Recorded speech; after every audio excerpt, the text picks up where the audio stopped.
Excuse, ko ba kowa a gidan ne wai? To waya ina sallama an ƙi amsa ne wai, kuma gashi kamar mutum ina gani a gurin nan.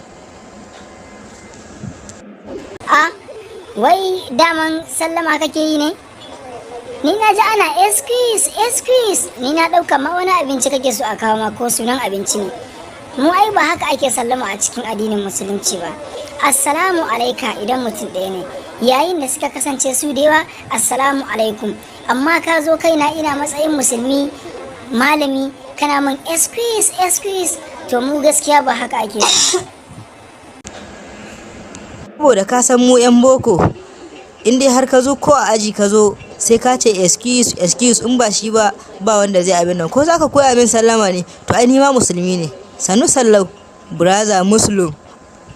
Ba wai maganan zan koya maka sallama ba ne, saboda baka cika abin da aka ce a yi in ka samu wani a zaune ba.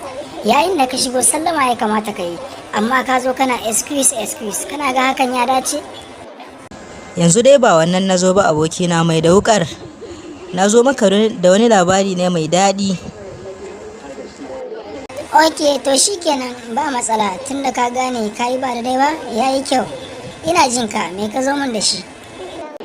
Dama jiya ne ba, na bi ta kwata na ga an yanka wani sa, kuma abin mamaki an guntule kan an raba shi da shi, amma kuma sai yake ce min, kai ina za ka je? Kai dan uwa, baka san ƙarya ba kyau ba?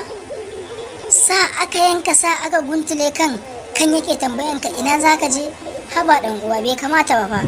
Duk abin da za ka yi ka dinga koyi da abin da ake so a yi, amma kana koyi da abin da ba shi da kyau. Kai matsala ta da ku, ba a gaya muku magana sai kun karyata mutum. To dama shi na zo in gaya maka, na tafi sai an jima. Ba wani nan, gaskiya ce ba ka so, na ji sai an jima.